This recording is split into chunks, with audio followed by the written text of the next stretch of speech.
I would have beat every heavyweight that ever lived before me.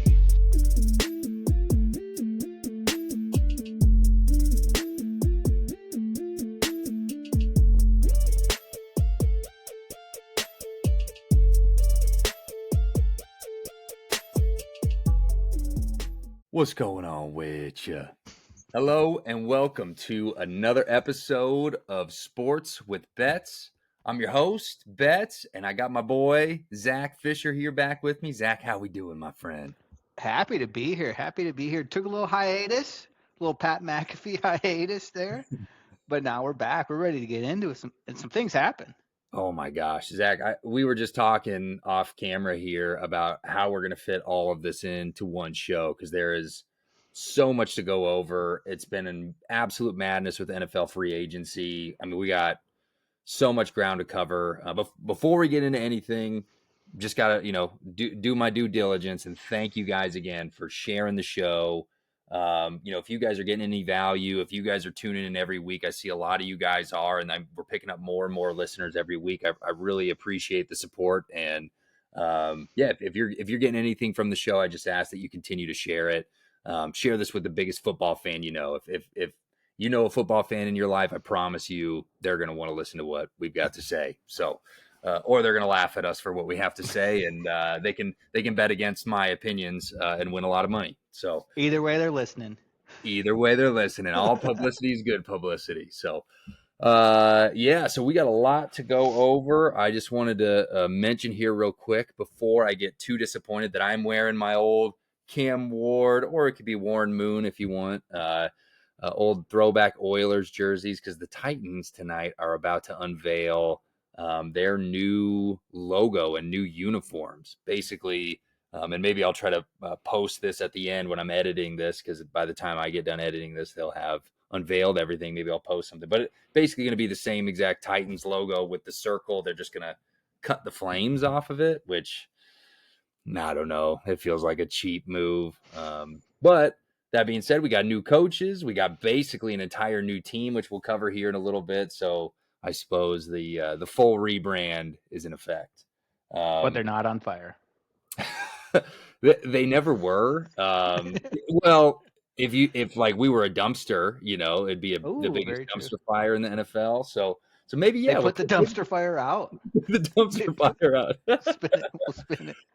Positive spin. You see, that's what people say is toxic positivity right here. So, but no, certainly the Titans have made a couple of moves. I feel like this is the craziest free agency ever, just because I'm used to the Titans not doing anything. But they've made a lot of moves, but they're not even close to the biggest story in free agency. We got to start with the biggest story in free agency so far, which is, Zach, are the Baltimore Ravens just scumbags? I don't think so. I think it's quite the opposite. I have some theories. I can't prove anything. I'm not an expert insider in the NFL. But ultimately, I think they saw that, we could get Trey Hendrickson and not have to give up 2 first-rounders. Sounds like a better deal to me. So people who don't know, if you haven't been following this story, basically what happened was Max Crosby, who is known in the league that he's like one of the hardest working people in the NFL. He's like the stereotype of like he's first one in the gym, last one to leave, Kobe Bryant mentality type guy. He's a workhorse, and he had some injuries, towards the end of last season, and the Raiders were speaking of a dumpster fire. I mean, they just were an absolute mess at the end of last year. Max wanted to continue to play. The Raiders wanted to shut him down, and ultimately they shut him down. That rubbed Max the wrong way, so he never really got over that. He had meniscus surgery when he got shut down and told the Raiders that he was requesting a trade after he got paid. So we knew Max Crosby was going to be on the market. Again, one of the best edge rushers in the NFL for the last decade, I'd say. I mean, that's not an exaggeration. Top 3, top 5, undeniably, right? Absolutely. He's a guy you want on your team, for sure. And a culture guy, too, for sure. He's a guy you want on your team, in theory. And so So the Ravens, with a defensive head coach, they go and trade for him. They give up, was it two to this year and next year, or 2026 and 2027 first round picks, which is a lot. I mean, you get that in other sports. In the NFL, giving up more than one first round pick is, unless you're the Colts or the Rams, that's a lot. So they gave that up. Picked up his big contract, and then it was it was it Monday afternoon, the first day of free agency, right? The Ravens announced that they backed out of that Yeah. trade. Yeah, well, because they have I think Monday started the legal negotiating period or something. I think it's new this year. And then Wednesday was the actual start of free agency. So I think Right. that deal all happened, but that was a trade, so that could happen outside of free agency. Yep. But then all trades are always depending upon the physical, Physical, right. which Baltimore going in had to have known. Well, Max just had surgery in January and is still in the recovery process. So Yeah. there shouldn't have been any huge super red flags raised there. Um, Again, I have theories about otherwise, and I don't know how in depth. I think he showed up.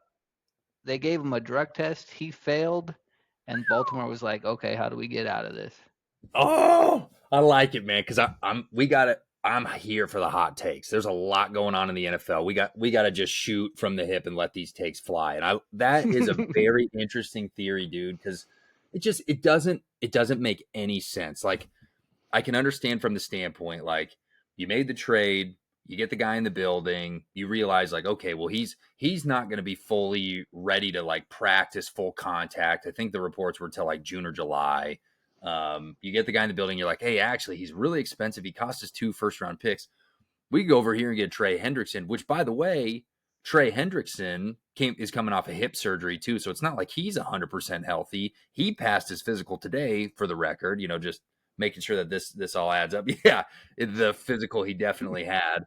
So yeah, the timeline is really important here because you hit it on the head. And Monday morning, it was the legal tampering window was over, Yeah, or something like that. So if you negotiate any signings with anybody before whatever it was Monday morning at whatever time, it was considered tampering. That window is over, and then official free agency was yesterday.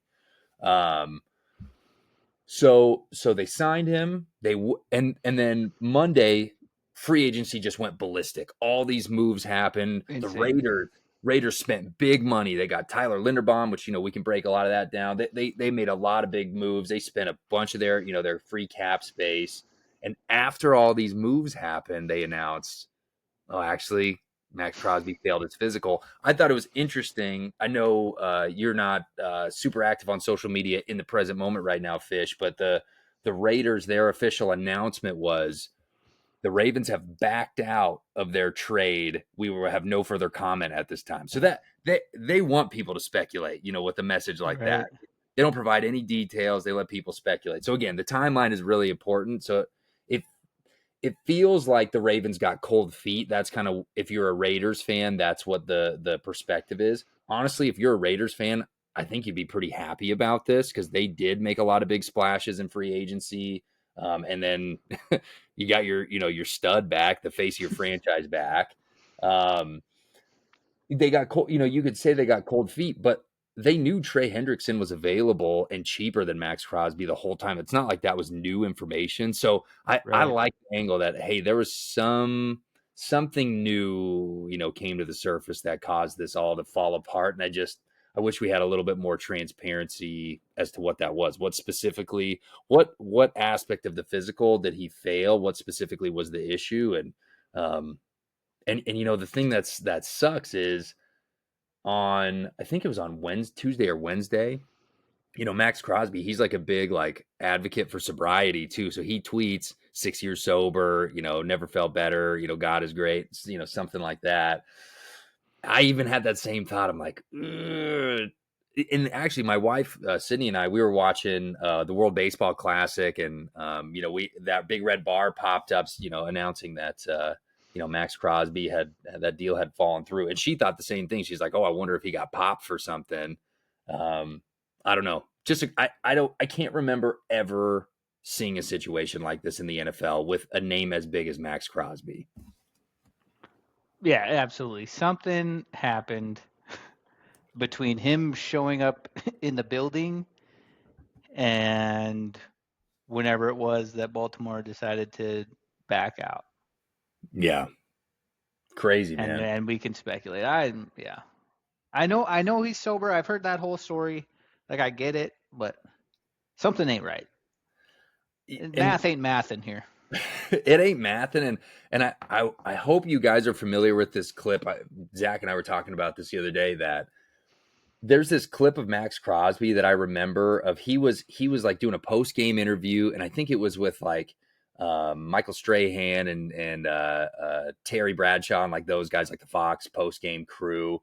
And he's smoking this big cigar, and he does like a ghost inhale where he like lets it out of his mouth and sucks it back in. I'm like, you tell me this guy's sober? This guy just inhaled a full cigar like that? He's no way this guy's sober. That's crazy. So I like that take. That's interesting. But I want to see here real quick, because the Raiders. I'm looking at a list of all the people they signed, because the Raiders they're a totally new team now. So they got Tyler Linderbaum, center. Yep. One of the best centers in the NFL. He's been a stud.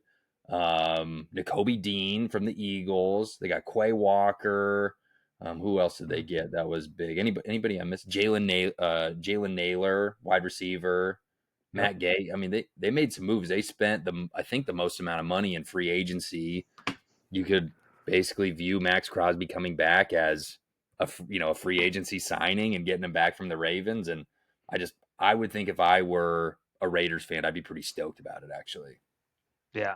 I think that Linderbaum move was huge. Huge. Especially when you got Mendoza coming in. You're gonna you pair him up, get him behind Linderbaum with a veteran, a well above average center. Yeah. That's exactly what you want for your rookie quarterback. So that's a great move Who by Las Vegas. Who's Vegas's coach? Is it Kubiak? I can't remember Did we now. talk about this? Did we talk about this a couple weeks ago? Yeah, was it Kubiak? I'm Googling it. Yep. And I might even just keep this in. He came over from Seattle. Yeah. It's Clint Kubiak. We knew that. Of course we knew that. Hello. Duh. We're reminding you guys. That was a test for the listener. I'm making sure you guys remember that. But yes, you got Clint Kubiak, who, I mean, I think he looks good. He looked good in Seattle. Like, he's got a decent resume coming in. I don't know how he is like as a leader or a head coach, but there's reason to be optimistic about Clint Kubiak, Super Bowl champ. And then you've got, Mendoza, Linderbaum, Ashton Genty, Brock Bowers. That's a pretty solid offensive core. And, then you get Max Crosby back. You got some pieces to work with if you're Vegas. That's exciting. Yeah. So that'll be, the Raiders will be really, really interesting. I'm trying to think here. Anything else on Max Crosby or how do you feel about Trey Hendrickson going to the Ravens rather? I think that's exactly what they needed. Yeah. So I was reading they had like one of the worst pass rushes in the NFL last year. Right. You're just leaving your secondary out to dry if you can't get pressure in today's NFL. And Trey Hendrickson definitely brings that. I don't think he was the missing piece by any means. And especially with the new coaching staff who, I mean, it was Super Bowl or bust for them last year. Right. And they busted, and now we'll see how they come back. I agree, and I think Trey Hendrickson is going to significantly improve their defense and change the dynamic. And again, if you're a Ravens fan, that's exciting that you've got a guy in Jesse Minter who's going to know how to utilize him. Everything that I've read from Michigan fans and Chargers fans, like, it's hard to find a Michigan fan or a Chargers fan who dislikes Jesse Minter. He's got a really, really, good reputation with their fan base. So he's going to be able to utilize Trey. He would have been able to utilize Max just the same, but now he saves 2 first-round picks. My my only red flag with this whole scenario is, and this isn't necessarily really a hot take. I think this is maybe a little common sense. I think teams are going to be. I think they're going to think twice when trying to make deals with the Ravens moving forward because of this. And the Ravens offense is a couple of pieces away from being a Super Bowl offense, I think. I mean, you've got Lamar Jackson and Derrick Henry.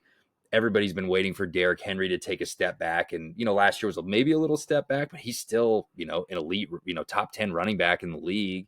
And even saying top 10 feels disrespectful, kind of.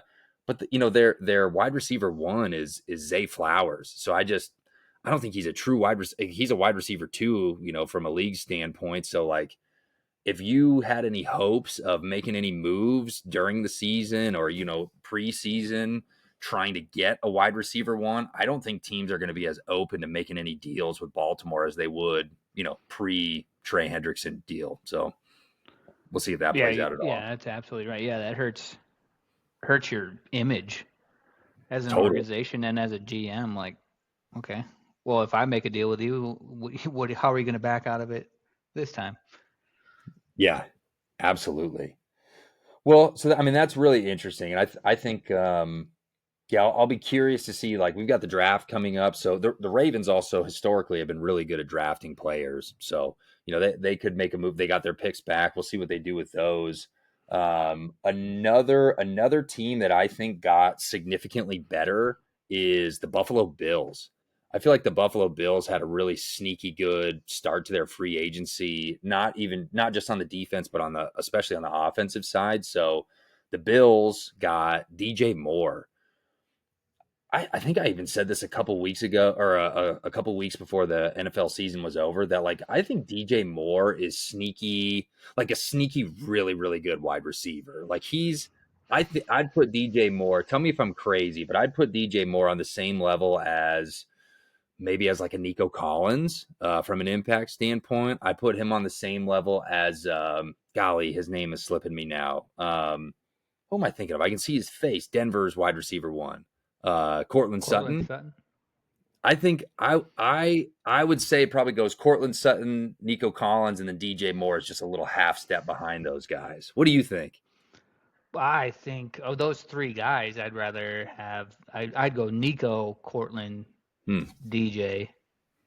I think DJ's a couple years older than those guys, and it's almost like a retread.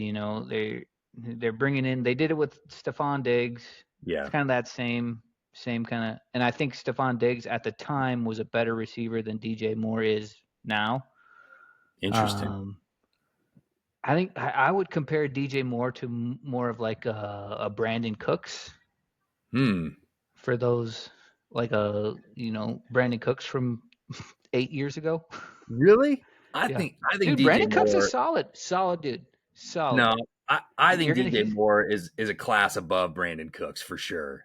I think you're disrespecting Brandon Cooks right now. I think you're disrespecting DJ Moore. I like DJ Moore. I think he's fine. I don't know. I don't think he's a true like number one wide receiver on a team. I'd even rather have like a guy like T. Higgins as my number one over a DJ Moore. See, I don't see it that way. I'd take DJ Moore over T. Higgins for sure. I mean, and he's so clutch, man. And this, it could just be recency bias because that catch he had to end the game against the Packers at the end of the year. Caleb Williams made that beautiful pass. DJ Moore hauls it in. Like DJ Moore was really clutch and really critical for Caleb Williams to have somebody to throw the ball to in key moments.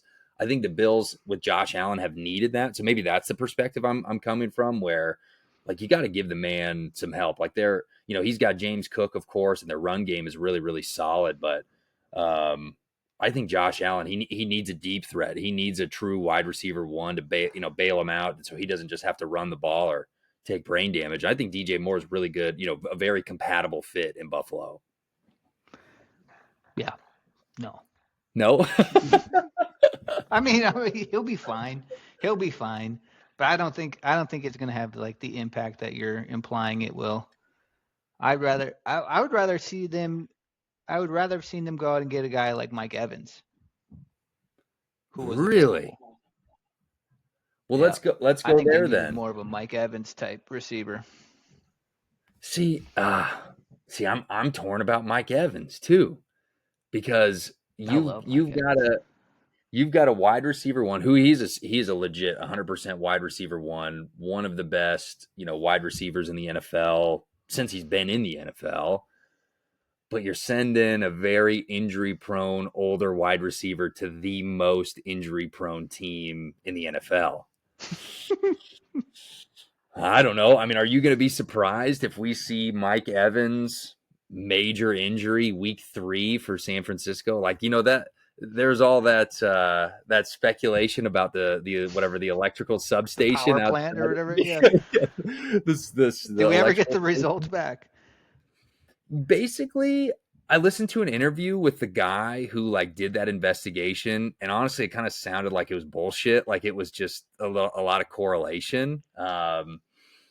Like it may or may not have made any difference. But dude, I'm not, I'm not very far removed from a conspiracy theory. I love a good conspiracy theory. I'll put my tinfoil hat on with the best of them. I mean, that electrical substation is going to have something to say to Mike Evans, Right.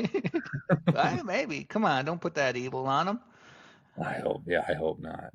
But then I, if, since we're talking about the Niners, is what's going to happen with Ayuk? Have you heard any rumors about what's going to happen with Brandon Ayuk at all? he's not going to. All I know is he's not going to play for the 49ers again. I haven't heard any teams who want him. I haven't heard. I haven't seen his name come about in a couple of months now, which is odd because I mean, if he wanted to be, he could be an elite receiver in the league, but I don't know if that's what he wants. Yeah. Dude, I don't know, because he made such a fuss, and he ended up sitting out, or he sat out of OTAs and a lot of training camp last year just to come out, and early in the season, I can't remember, was it Achilles or ACL? He had a major injury, right? ACL, I believe. Yep.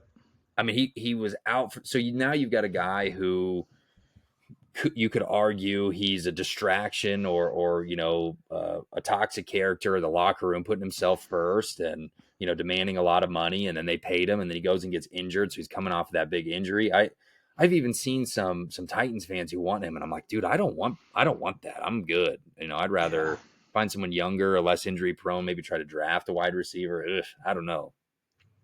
Yeah, I wouldn't touch Ayuk with a 10-foot pole.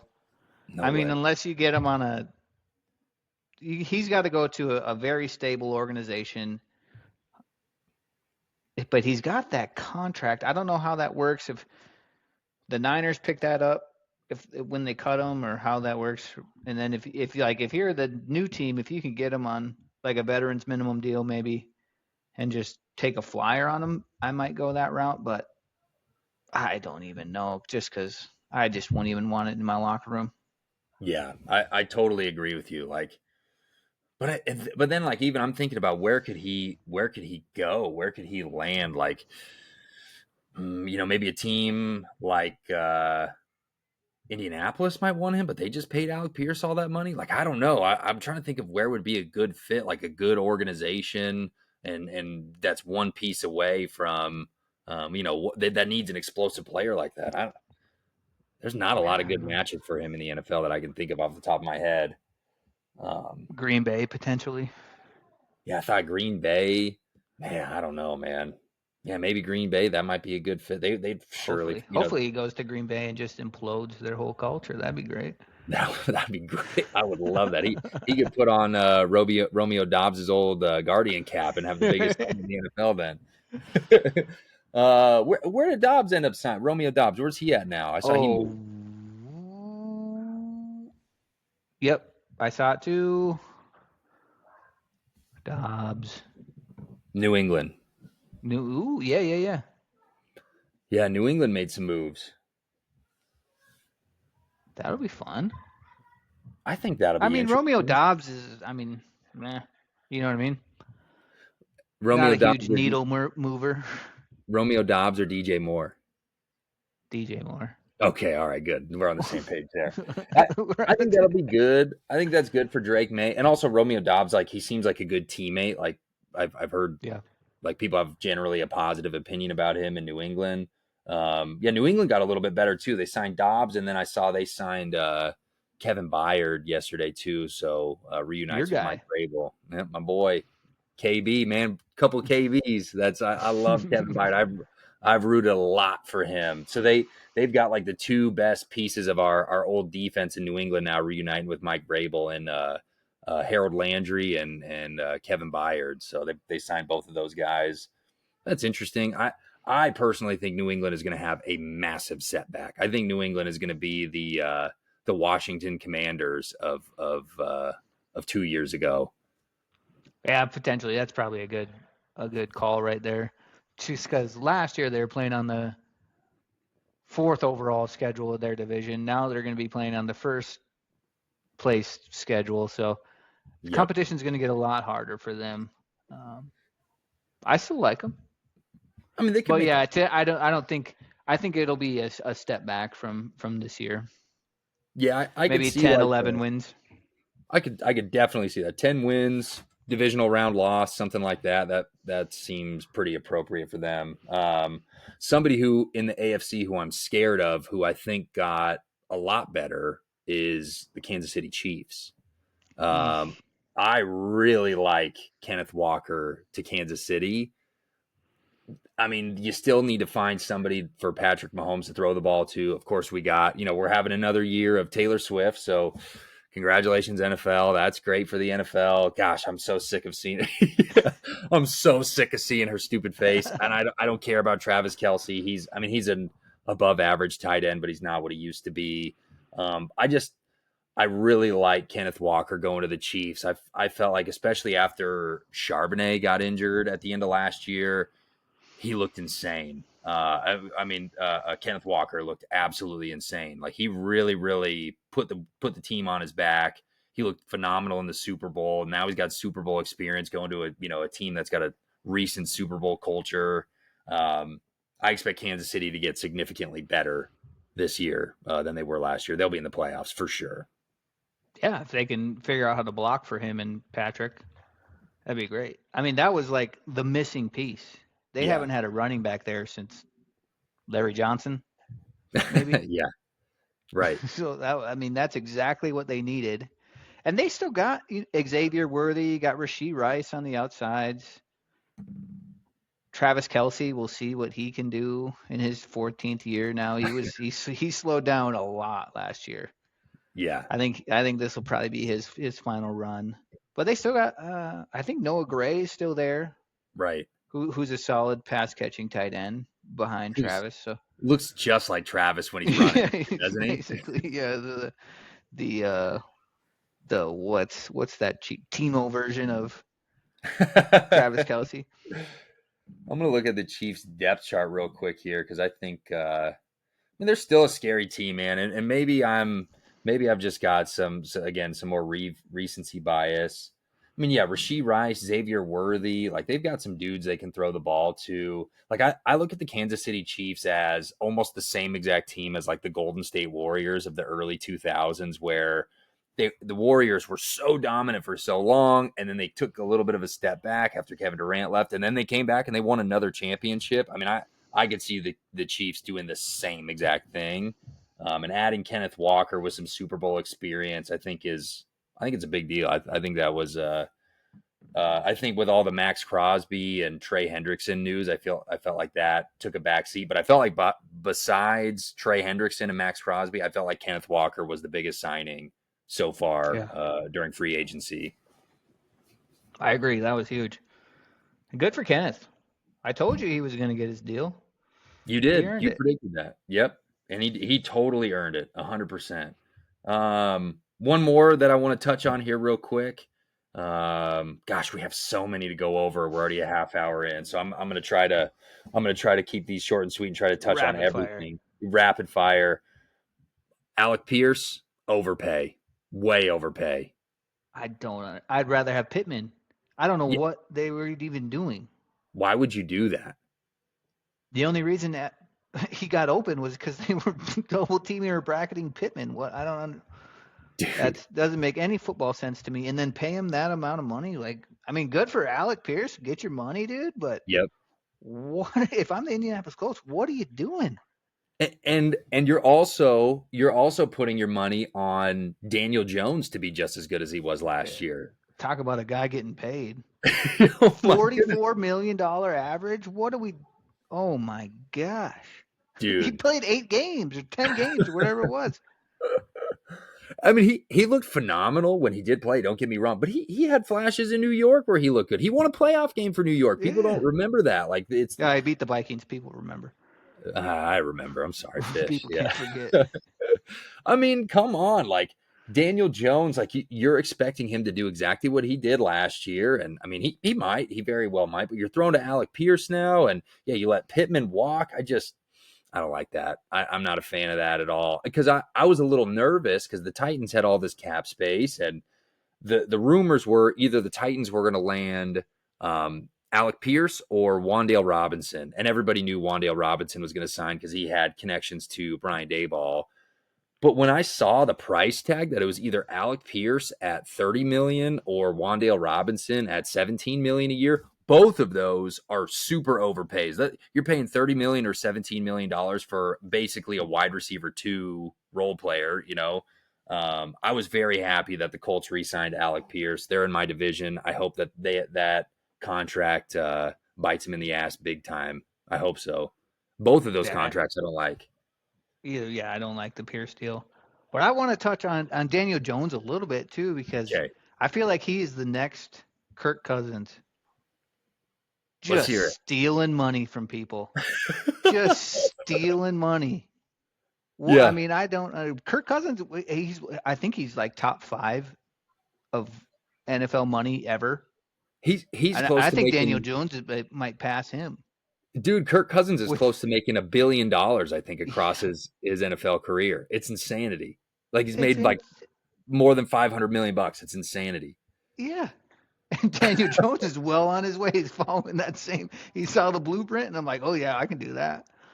You know how I'm going to look up Daniel Jones' career earnings here real quick because I think that's really funny to look at. He But got it you because remember, he got a big deal with the Giants after his rookie deal, and then they cut him like a year or two into that.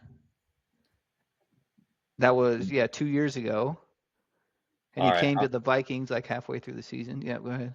all right. So I exaggerated a little bit. Kirk Cousins. I'm gonna. This is our baseline here. So Kirk Cousins over his NFL career has made $321 million. Do you want to take a guess as to what Daniel Jones has made across his career? I'm 200. You're close. A little bit less. Oh, 123 mil. 123. God. Okay. 100, but still, dude, that is some crazy money. Like That's like already earned though, right? Does that include this new no, that's 88 as of million? March. So that doesn't include the new. So he'll be a 200 Oh, he'll millionaire. be well on his way, my friend. Dude, Just stealing money. you know how like a couple years ago it was really popular, like anybody who had any sort of success in like business or sales, they would like write a course and like sell it to people and then people would buy that course. That Daniel Jones is Kirk Cousins' first customer, He's huh? got the Kirk Cousins coursework. Yeah. A student there. Yeah, Kirk Cousins wrote the blueprint on here's how you extract as much money out of the NFL, and Daniel Jones is just taking notes on the sideline the whole time. Just be a goofy white guy. Yeah, you know what, dude? I got to say I'm thrilled about it because the Texans, my division, Texans, Titans, Colts, Jags, you know, the Texans got a little bit better. That I am fearful of the Texans, and I'm really hopeful that CJ Stroud is going to continue to look like the CJ Stroud we saw in the playoffs. But I just he can't suck that bad for that long. He's going to figure it out, or he's going to learn some tricks. And then who did the Texans pick up? Who they got someone at running back, right? I'm trying to find in my notes. Oh, they got David David Montgomery. Montgomery. So the Texans got better on offense. They've got one of the scariest defenses in the NFL.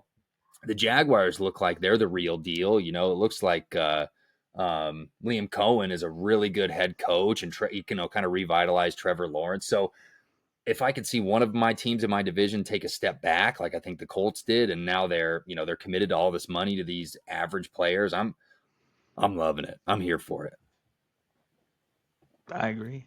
Because Well, and usually the Jags lost ETN too. he went to New Orleans. Yep. Who's Which is okay? crazy. So That then is they're crazy. saying Kamara might be dealt here soon too. Really? That's right. What I haven't seen any rumors about where Kamara might end up. Have you? I have no idea. I'm not on social media, so I don't know. Oh yeah, that's right. I haven't seen that at all. But okay, then we just keep talking. Like this is how crazy this NFL season is. So another move that I think kind of went under the radar. Yeah. So ETN goes to the Saints, and then Isaiah Pacheco replaces David Montgomery in Detroit. That's really interesting too, because I made that big argument. I've been making that argument for a while now that I'm not a big fan of the running back by committee.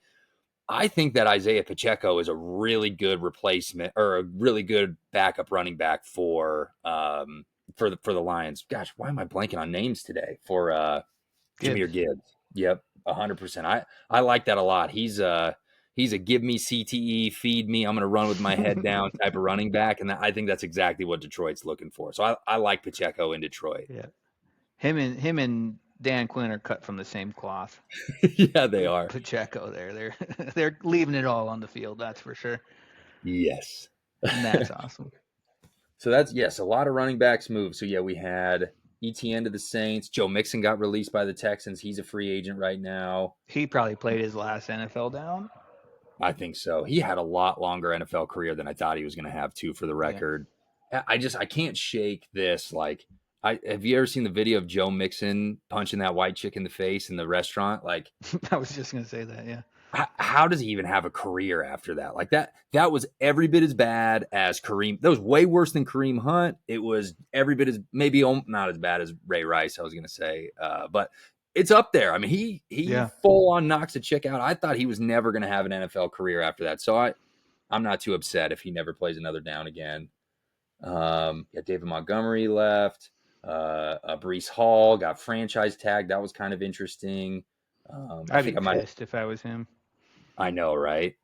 He deserves some money, doesn't he? Oh yeah, I mean, you get paid on the franchise tag, but I wouldn't. If I was him, I wouldn't want to play for the Jets. No shot. I want to go to somebody that wants to win. Well, it's all going to be different, Fish, because he's got a quarterback who's going to open up the field a lot for. It's going to be really interesting to see what Geno Smith looks like in a Jets uniform, isn't it? I can't even picture it. Dude, that might take the cake for the biggest head scratcher of any free agency move. Like Geno back to the Jets. Aaron Glenn, his seat is 1,000,000 degrees now. He's on the hottest seat in the NFL, right? Like he's got to be the first coach to get fired this year. Yeah. Probably four or 5 games in when they're all 1-5. Totally. I mean, I know what it's like to watch a head coach who has absolutely no idea what they're doing and no control over the team with a terrible organization and terrible ownership. And hey, there is hope for Jets fans because I think that Woody Johnson, the owner of the Jets, I think he might be in the Epstein files. So let's keep an eye on that. Might be. The Giants ownership was just forced to transfer their ownership to their sons. Did you see that too? That was like yesterday. Mm-hmm. That's a developing story. And it's like, gosh, I needed to leave politics out of this, but it's like Epstein connections. Like they're implicated in something. So they're transferring their ownership equity to their sons. So maybe that'll happen to the Jets too. And you get Woody Johnson out of there and they can turn it around. But that seems like a fairy tale. That's what I'd be rooting for if I were a Jets fan, though. That's how bad it is. Yeah, right? Yes. Blow it up. Geno to the Jets, I think is going to look a lot, very similar to Geno with the Raiders. Want to talk some quarterbacks? Yeah. All right. We can talk about how about before you go into that, the lack thereof a quarterback. The Pittsburgh Steelers making that deal for Pittman. Oh yeah. So they'll have Pittman and DK and no quarterback? Yeah. What the heck? Interesting.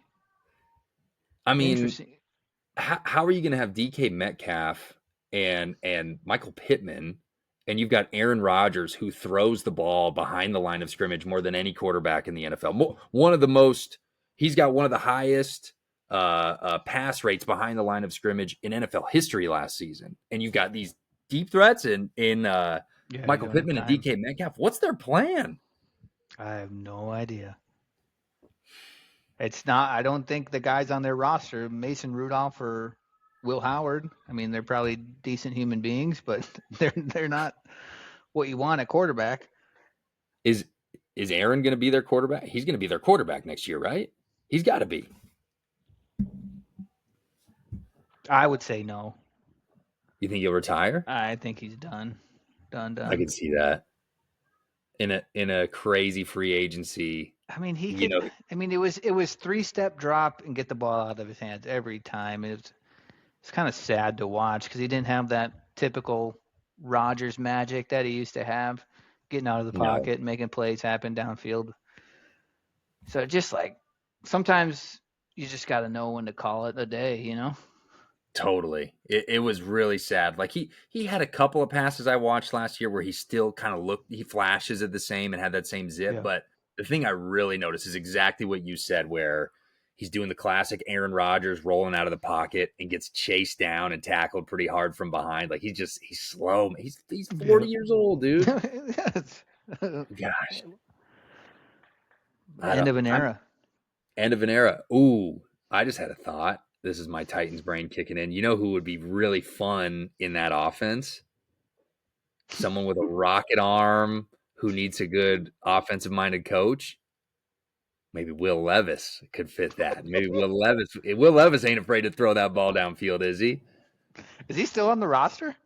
He is still on the roster, but the Titans just signed Mitch Trubisky as their backup quarterback this week. Mhm. So, that's a really weird signing.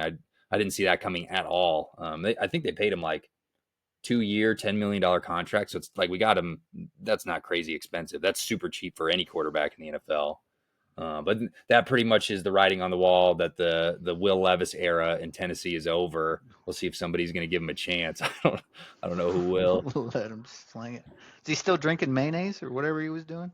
Yeah, drinking mayonnaise and eating bananas with the peel on and all sorts of crazy stuff, man. I think Hellman's dropped that sponsorship after he got benched. Yikes. He was with Mason Rudolph before though in Tennessee, so they were that 1-2 punch. Actually, yeah, that's a sad story. Will Levis gets benched for Mason Rudolph. Ugh, that's nasty. So maybe he could go back to Pittsburgh and That's a tough spot. I just like to see somebody with a big arm slinging the ball. Jameis Winston in Pittsburgh, that'd be fun. Ooh, that's a great point. Right? That's like a guy. That's like the exact guy that they need. Yeah. That's what made me think Will Levis is who's a guy who's got a big arm who's not afraid to sling it. Sling it. Jameis Winston. Yeah, let Jameis throw, baby. That would be awesome. I never even thought about that, but I love it now. Is Jameis still in New York? Yeah, I think he's still under contract. Still under contract? I think so. Man, okay. Now of all my takeaways from the show, all the crazy stuff we've talked about, that's the number one thing I'm paying attention to and rooting for. Let's get Jameis to Pittsburgh. Yeah, that'd be so fun. Oh, that'd be a blast. Okay. All right, we'll pay attention to that. All right, what quarterbacks? Yeah. I've got to take, again, my Titans brain. What do you think about Malik Willis replacing Tua in Miami? I like it. I wanted the Vikings to get Malik. I think he's solid. I think he's a solid guy. I mean, he kind of got a rough go of it in Tennessee those years. Yep. Just because they didn't have anything to give him. No. And then when he stepped up for Green Bay these past 2 years, because when Love got hurt, I think he started like 4 games and went 3-1 or whatever it was, and I think he's solid. And so it'll be interesting to see again what that Miami offense was going to look like this next year. I don't think anybody has any sort of idea of. It's going to be completely different of what we've come accustomed to seeing the Miami offense look like. So that'll be interesting. But yeah, I was hoping that the Vikings would make a deal for Malik, but Yeah. good luck to him. It makes a lot of sense, Malik signing in Miami, because obviously you've got Jeff Hafley, who saw him and worked with him in Green Bay. Man, Jeff Hafley's not Matt LaFleur, and I think Malik Willis, he showed insane growth. Like, you can't even look at the Vrabel, Malik Willis, Tennessee years. You can't give that any validity because they had the worst offensive line in football. He was thrown into a horrible situation. Anybody would have looked the way that Malik Willis looked in that situation. And then you see him in Green Bay. I mean, it broke my heart. I'm like, man, we had a dude in Malik Willis, and we just let him go for literally nothing. He goes to the Packers, and he was like putting up some of the best stats in the NFL when he was, when he was starting. He almost looked better than Jordan Love, to a certain extent. I know Jordan Love was hurt. I'm not saying he's a better quarterback, but he played better than Jordan Love in that little stretch when he was starting.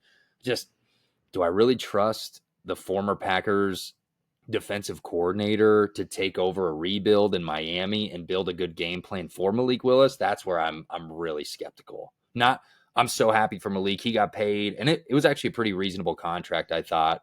But I don't know if he's being thrust into the right situation for him. Minnesota would have been a way better fit for Malik Willis than Miami would have been, in my opinion. Can't fault the guy for wanting to go to Miami over Minnesota, though. I feel that is true. Oh, absolutely. From a location standpoint, yeah, it's the best. Yeah, it's the best city ever, man. It's a different world down there. He's gonna have a lot of fun down there for sure. What do you make of the former Miami quarterback, Tua? I don't know. Tua. I don't know what, like, Tua is. I mean, that guy, he probably should have just hung him up after the 10th concussion he had. Dude, yes. I don't know the exact number, but it's up there. And if I'm Atlanta, just wants, okay, well, we have a left-handed quarterback who's young, super inaccurate. Let's go get an older left-handed quarterback who's still super inaccurate at times. Yeah. Just to teach him. So hopefully they got a guy, they're bringing a guy in, a guru, if you will, to teach those boys how to throw right-handed, maybe. Kevin Stefanski's got his work cut out for him, doesn't he? Yeah. Good luck, bud. I read earlier today that Tua, Penix, Bijan, and Drake London are all left-handed. Really? And their center is left-handed. Bizarre. That's an odd stat. Weird. Very weird. Is that on purpose now? Maybe. Are it's they going to becoming two? Yeah. That's not just a coincidence, can it be? Remember playing Mario Kart where you could play it in like mirror mode where like everything was backwards? That's what the Falcons are trying to do to the NFL, is playing mirror mode. Make everything left-handed. Go Larry Bird and play these games left-handed, huh? Yeah. 100%, dude. I don't know what the Falcons are doing or what they're thinking at all, man. I 100% agree with you. I remember watching it live, and I said to Sid when we were watching, when Tua, it wasn't the first Tua Hands, it was the second, the sequel of Tua Hands. I literally said, I'm like, if you're Mike McDaniel, the coach at the time, you have to never play Tua again. If you play him and continue to play him, it's inhumane to continue to play this guy. I don't know. For his own health, his own safety, I would love it if Tua never played a game again, and at least wear a Guardian cap, dude. Come on, like, I don't even know. I think it's too far gone at this point. Like, dude, just you gave it your shot. Doesn't work. Well, and he's gonna see playing time. That's the thing that's crazy about it. Is he? I believe Michael Penix. I don't know if Michael Penix can make it through a whole season. I hope. I would root for Michael Penix. Maybe that's a strategy. We got two left-handed guys. We're hoping we can get through one season. That is true. There's a smaller gap to bridge going from Penix to Kirk Cousins, going from Penix to Tua. It's like the same guy basically, just Right. older and worse probably. Yeah, that is crazy, man. Those are some crazy deals that we had for quarterbacks this year, with Daniel Jones, Tua, and Malik Willis. I mean, those are all just very mid quarterbacks in my opinion, but I've got a take for you, Mr. Vikings fan. All signs point to the man, the myth, the legend, all 5'10" of him, Kyler Murray, signing with the Minnesota Vikings. I'm wanting to hear your take here in a moment. I'd love to hear your perspective on this, but Cardinals have officially cut him, and it was sad. I saw like the Cardinals official Twitter page said, "Thanks for everything, K1," or whatever it was, and it was like the lowest effort. Like they're so ready to get rid of him. It's crazy. I think Kyler Murray is going to be the next, call it whatever you want, the next Sam Darnold, the next Daniel Jones. He's going to be the next guy in Minnesota that takes the league by storm in 2026. I think if Kyler Murray in Minnesota, Kyler Murray in purple, boy, I get excited. Let me make my case real quick. Do we have agreement that Minnesota is the best destination right now for a quarterback in the NFL? Arguably. Objectively The best. If I was a quarterback in the NFL, Minnesota would be my number one place I want to play. It doesn't even matter that it's cold. They've got a dome. They've got the best wide receivers. They just re-signed Aaron Jones, who I didn't like Aaron Jones initially going to Minnesota, and he totally proved me wrong. He looked solid last year, and he got some veteran leadership on that team, playoff experience. That's exactly what Kyler Murray needs. Kyler Murray has never had good coaching. He's never had good stability. He goes from Cliff Kingsbury and Jonathan Gannon and these clowns in Arizona. Dude, when I picture, like I close my eyes and I picture Kyler Murray, all I picture of him is just running for his absolute life. He's about to get crushed by the defensive line, and he's scurrying away with the football in his hand, like, carrying it like a loaf of bread. Which also, I don't know why we say that. Who carries a loaf of bread like that, by the way? Everybody always says that. In any event, that's my take. Kyler Murray, the next Sam Darnold. I'm not saying he's going to win a Super Bowl in Minnesota necessarily, but he's going to take the league by storm. Okay, first of all, 5'10", you got him in high heels or what? No way. What's his official height? I don't know. That's probably what he's listed at, but he's not that. Yeah. I mean, good for you. That's what they list. I would think I was listed at 6'2" in high school. Second of all, is there a Call of Duty coming out this year? That is a phenomenal question. Holy smokes. That's such a good question. I don't know. That's very important. It's very important to the math here. Keep going with your take. I'm going to do some research on Call of Duty. Okay, so if we figure out if there's not a Call of Duty, we might be okay. We might be okay. Let's see. I don't know. Kyler, he had like this first 2 years in the league, he just lit the league on fire. Guy was just a stud on a for lack of a better word, terrible Arizona team. Kingsbury, he's good on offense, so he was running that offense, which was great. But I the last 2 or 3 years have kind of soured me on how seriously Kyler takes football or even real life in general. How serious he is about it. Like, I mean, I can't. He got paid. Like, he got money. He guys never has to work again if he doesn't want to. Go for it. Right. That's all. Right. I'm not judging you, but I'm just saying I don't know if he's got that fire in him anymore. I mean, you talk about. I mean, dude was just a stud in high school and college. I mean, drafted first overall in baseball and football. Like, insane athlete. So yeah, I mean, outside of, we don't have a better option right now. So would I rather have Kyler Murray than JJ McCarthy? Yeah, probably. Yeah. But there's still, I don't know. I think about a guy like Justin Fields. I think I like Mm. Justin Fields a little bit more than I would like Kyler. He's basically just the XL version of Kyler Murray, Right. right? But Justin Fields actually is 6'2" or 6'3" or whatever Yeah, he is. he's huge. He's a big dude. Yeah, So I'd rather have, I don't know, just from the optics, I'd rather look at a guy like Justin Fields than Kyler Murray. But you hit the nail on the head. Like coming in, like any quarterback who's going to a new situation, Minnesota can't put together a better opportunity for anybody. yeah. With KOC, Justin Jefferson, Jordan Addison when he's out of jail. Who knows if Hawkinson.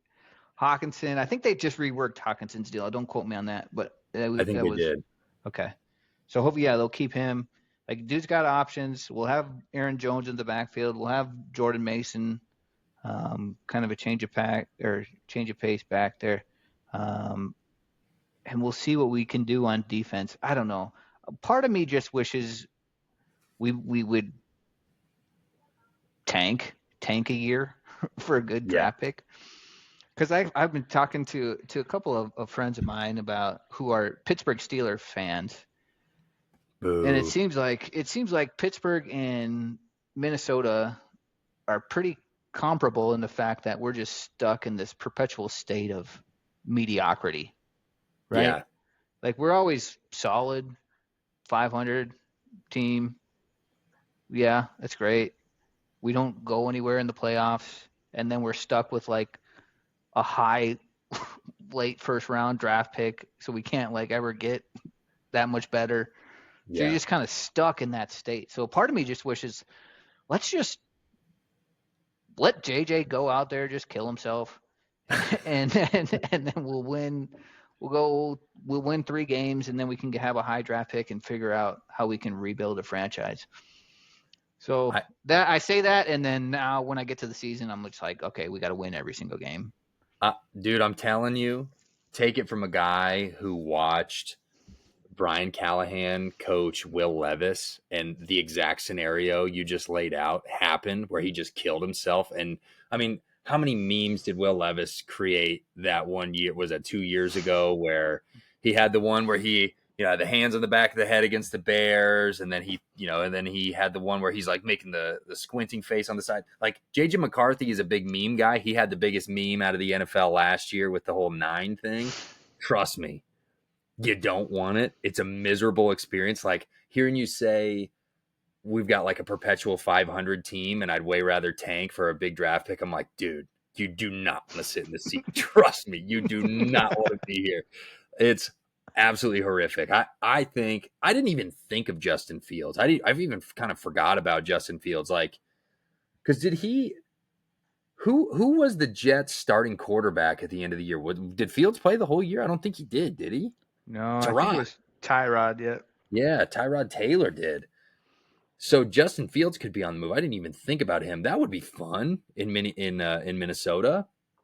I mean, Justin Fields, he hasn't been the best passer in the NFL, but he had a big arm at Ohio State. I mean, I remember him throwing some dots. I mean, maybe getting in a situation like that with KOC would be good, but I don't know, man. I'm not done believing in Kyler Murray. I think Kyler Murray could use a situation like Minnesota to revitalize his career.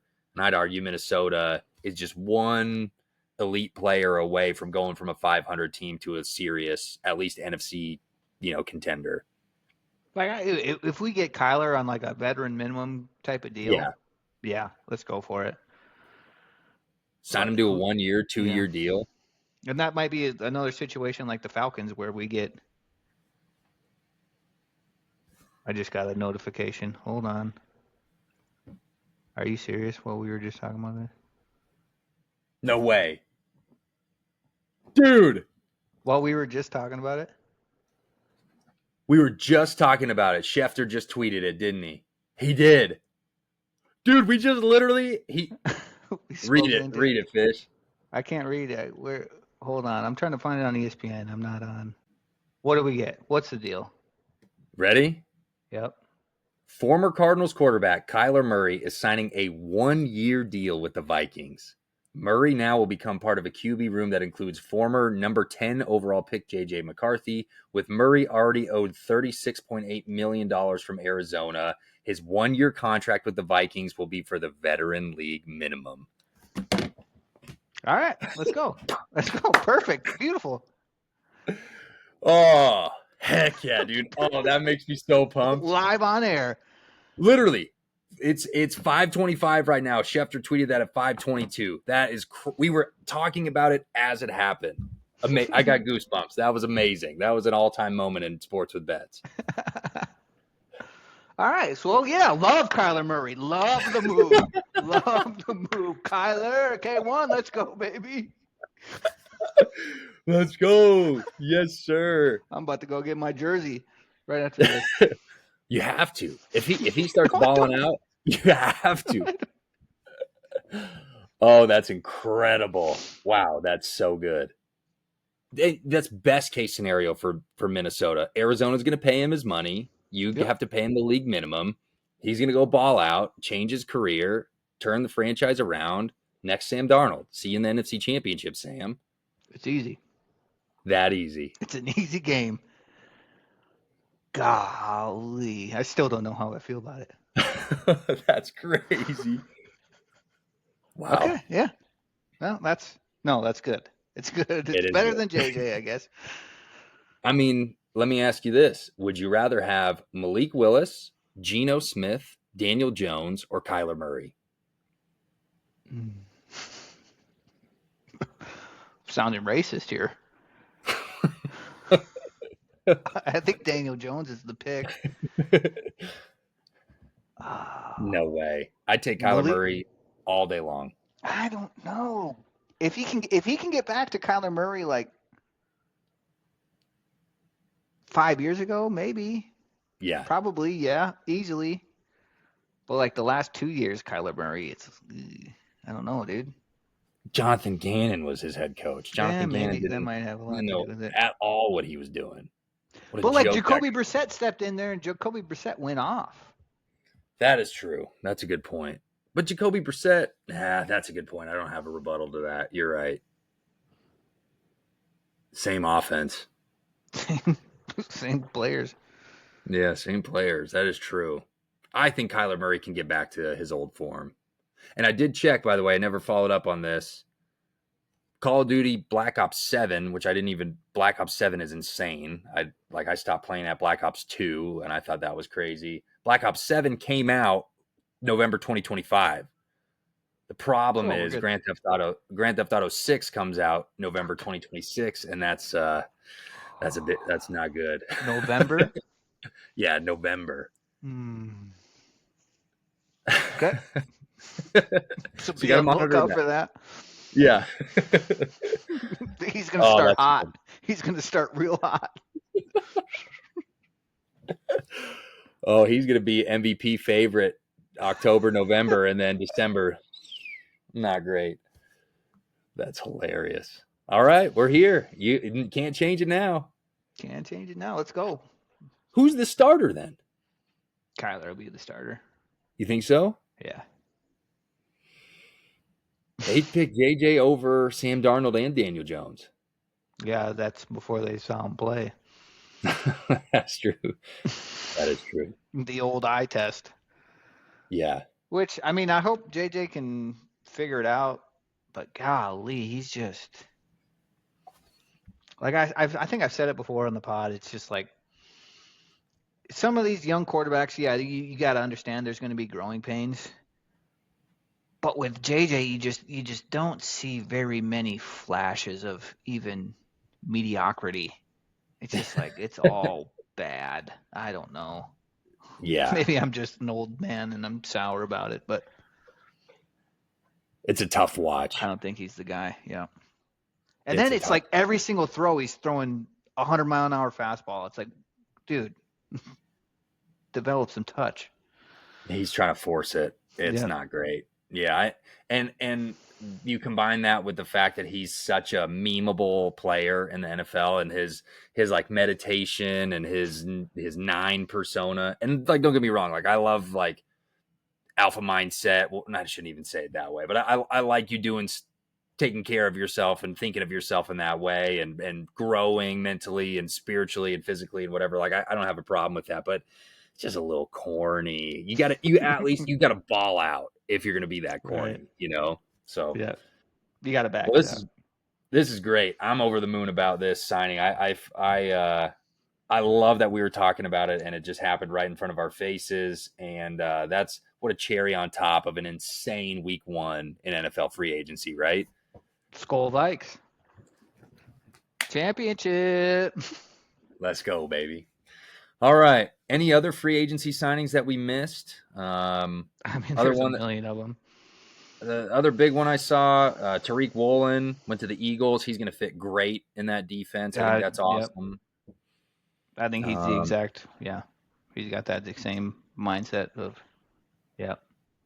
Perfect fit. borderline he's either gonna make the play that wins the game or cause the penalty that loses it. Yes, and in true Eagles fashion, if he still has a grudge with you, like he might assault you in the parking lot after the game Right. too. So that's Yep. perfect for the Eagles. That's what you want. Go Birds. Lions feel like they're kind of in a free fall a little bit offensive line wise. Taylor Decker is gone. They lost their center. I feel like they're just losing pieces left and right. They've maintained Goff, Gibbs, and St. Brown, so not all hope is lost. Anzalone, where did Anzalone went to Tampa Bay, I think. Oh, I don't even know. Yep. I'm pretty sure. I'm 99% sure because I think he's from there, lives there. Anzalone signs with Tampa Bay. That'll be awesome for Todd Bowles.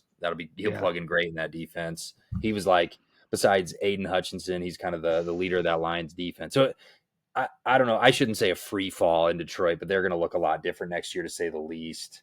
That's kind of it. I don't really have any other big ones. There's so many little ones we could go through. Like another one I'm excited about, just from my standpoint. Like I'm excited about Wan'Dale Robinson on the Titans. I'm really excited about Jonathan Franklin Myers signing with Tennessee, going from Denver.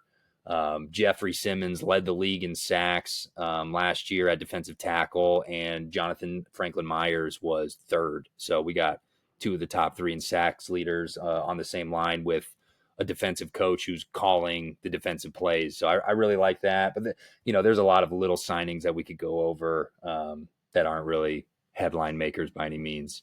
Any others that we missed that we need to go over?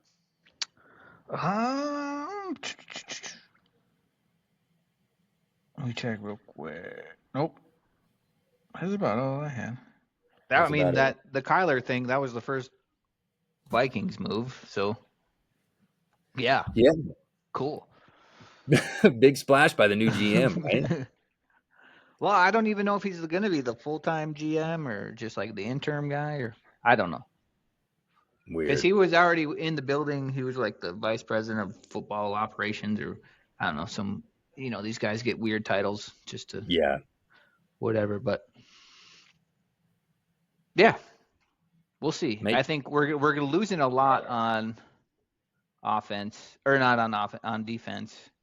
A lot of, because we brought in like 4 or 5 veteran guys on like 1-year deals last year that didn't work out. So be interesting to see how we reshape the defense. I think that's our next big project. Yes, sir. I think if you're the Vikings, make KOC just coach and GM and get it over with. Let him have full authority over the offense and defense and go from there. I love that. You want him to cook the meal, let him pick the groceries. You dang right, son. I like that. Yes, sir. Yes, sir. All right. Other things going around the sports world. There's 2 things I have to mention, and I'm going to mention them in order of importance. Number 1, I have to say, rest in peace to the legend. We lost Lou Holtz, and I usually don't really care about that, but seeing Lou Holtz passed away, that did make me a little emotional. Just he's been such a staple since since we were boys. I mean, Lou Holtz has been the guy since before we were even born. He's had such an impact on football. So rest in peace. Nailed it, dude. That's good. That was good. Was that good? I was going to try it, but I'm not going to anymore because yours was too good. Thanks, man. I had to say that. Another thing I have to talk about, even though I don't really care about it, is Bam Adebayo had 83 points. Was that last night? 2 nights ago? 2 nights ago, yeah. Yeah, on 45 shots. You give me 45 shots. I hope I score 83 points. Yeah. 43 free throws? Are you kidding me? saw that too. I was like, is that a misprint? Is that field goals? Like, is that how many shots he took? No, that was free throws. How does he get to the line that many times? I don't know. 43 free throws? I didn't And see they were any of the fouling game. him on purpose. The other, I don't even remember who he played Washington. The Wizards were fouling him on purpose so he could try to break the record, which is That's so dumb. funny because I hate that. it's so stupid. And the Heat were like frantically throwing the ball to him. You watch that Bam Adebayo 83-point game compared to Kobe's 81-point game, and it doesn't even look like the same sport. Kobe just dominated. I mean, that's the most magical performance I've ever witnessed is Kobe's 81-point game.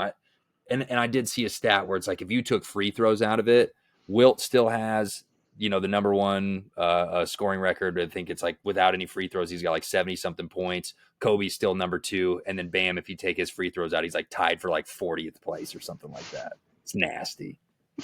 It's unreal. Yeah, I mean, Bam, Stupid. he's a good player, but he's not Kobe or Wilt.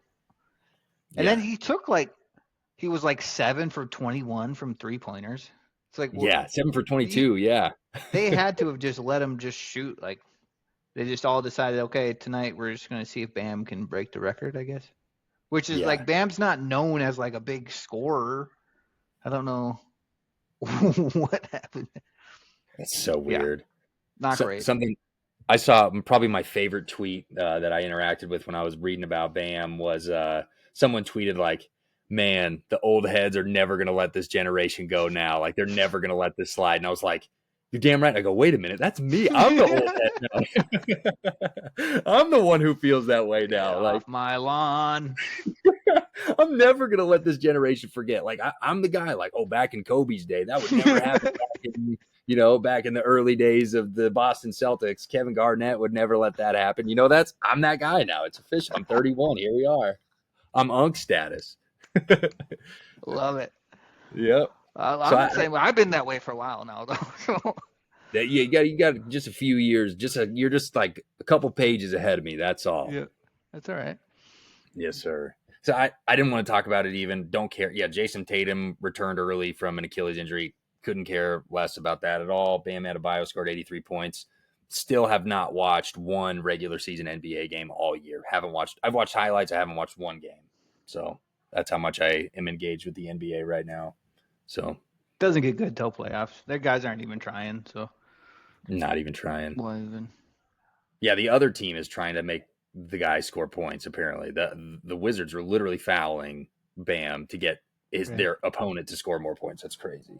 But we could talk more about this. We'll probably talk more about this next week. But World Baseball Classic has been freaking awesome, hasn't it? Yes, sir. Dude, Team Italy, that is awesome. Awesome. I've been watching a lot of games. I love baseball. Me too. And Team Italy kind of came out of nowhere, but at the same time, it's just like it's Team Italy, but it's just a bunch of Americans with Italian heritage, a little bit. Yeah.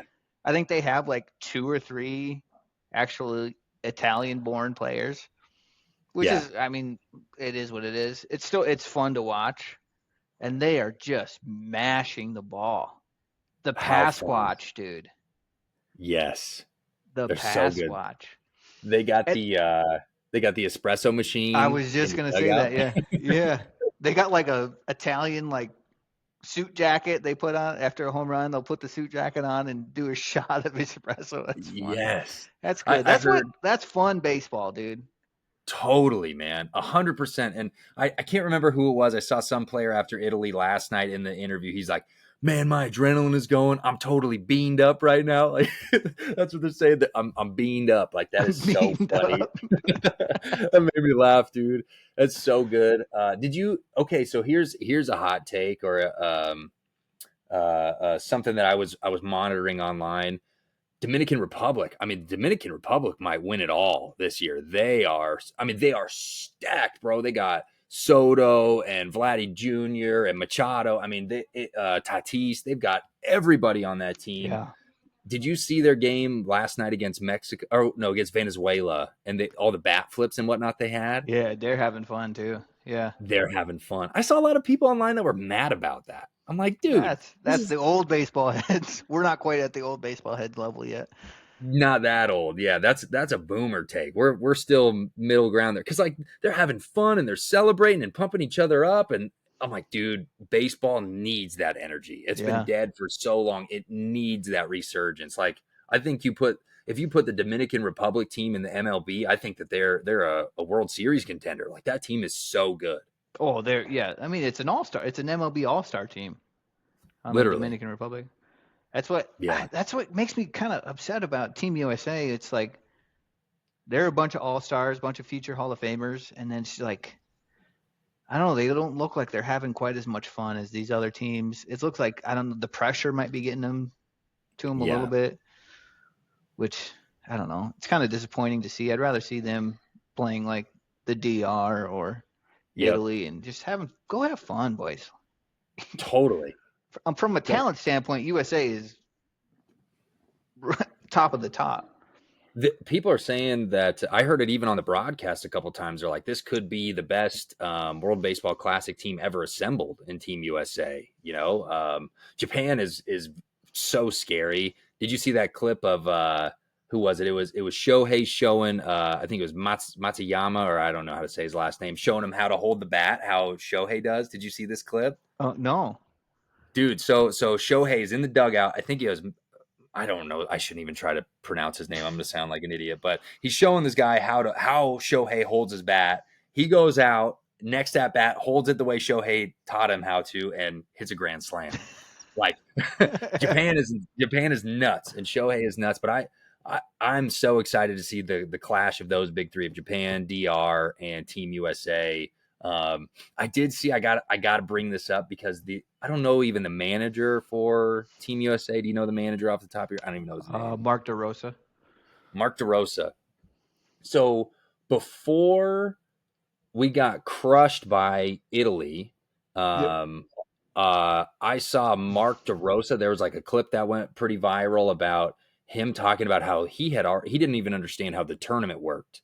That he sat Bryce Harper, he sat a couple of other guys, sat Cal Raleigh, that he thought that USA had already punched their ticket, and that's why he sat everybody. Like, dude, you got what people are saying on the broadcast is the greatest World Baseball Classic team of all time, and you don't even know how the tournament works, dude. How is this guy even the manager? That's kind of crazy, isn't it? Yeah. Yeah, I don't know if he went into the Italy game thinking, oh, we should be able to just roll out of bed and beat these guys. Definitely underestimated Team Italy, which all of us did, which is fun though. But yeah, he did make that. I did see he made that comment before the game. Our ticket's already punched, and then he walked it back after the game, saying that he misspoke. It's like, but that goes to show you, like, you can't take any of these games for granted. And why would you? No, I even got nervous when we were playing Mexico that, they were putting it on us for a little bit. I mean, they've got like literal electricians on their team, and they're studs. So I totally agree, man. I think I would like to see Team USA have a little bit more energy. And I'm rooting for the, the red, white, and blue, of course. It just feels like the DR has all the momentum right now, in my opinion. I would say Italy. And Italy, that's true. Yeah. It was funny. I realized that they were all Americans last night when we saw, or no, maybe it was against Team USA. I can't remember, but I saw, Jack Caglione had a big shot, big home run, and I didn't even realize that he was playing for Team Italy because I've seen him play live in Omaha when Florida was in the College World Series, and I remember saying to Sid, like, watching him play live, I was like, this dude is going to be one of the best players in pro baseball when it comes his time. And then sure enough, he goes third overall. I didn't even realize he's playing for Team Italy. I think they just heard his last name. They're like, Caglione? Yep, you're in. Sign us up. Come on. That checks out. Yeah. So Italy, that's true. Italy, Japan, DR, USA. It's a very fun tournament. Yep. But it's tough. I don't know. I don't know if like the USA is like a more of a prima donna type roster where you got these guys who's their MLB team isn't letting them, pitch as many pitches or a certain amount of rotation, or they don't want them playing all the at bats. I don't know what it is, but it just seems like they're not having as much fun as these other teams, which is kind of a bummer. It is a bummer. Did you see Aaron Judge's motivational speech before the tournament started? No. Well, I watched Aaron Judge and Shohei give their respective, like, they were the team captain and they were like had to give a pump up speech with the cameras on him and everything to the whole team. And and Shohei, the way he put it, man, he was so well spoken. He was like, you know, you're going to go out there and you're going to see a lot of really big names and a lot of very famous people. And you can't look up to them, because if we look up to them, then we can't beat them. I was like, man, that's such a good message for Team Japan. And then you see Aaron Judge and he's like, come on, guys, you know, let's go out there. We got this. Like, it was just so boring and vanilla and blah. He like sounded so douchey. And like you could tell he didn't put any thought into it. He just winged it and went up there for, you know, whatever media purposes to fulfill his obligation. I feel like that was a symbolic going into the tournament. And hopefully now that they're in single elimination, Team USA is going to turn up the intensity a little bit. That's what I hope to see anyway. Yep. I would agree. Yep. Yeah. We got to go, boys. Got to go. One way to go. All right. I think we bring this in for a landing. What do you say? Sounds good to me. Let's do it. All right. We'll be back next week. Got some more stuff that we weren't able to hit on. Some UFC news. There was a decent card this past weekend. Some new UFC White House card got announced. So I'll do a preview of that next week. Fish, thank you for joining me, man. This show is always way more fun when you're a part of it. You bring such great insight. I love you as a person, and I love having you as my co-host, man. Thanks for being here. Thank you guys for tuning in. Keep sharing the show, and until next time, have yourselves a great day. Peace.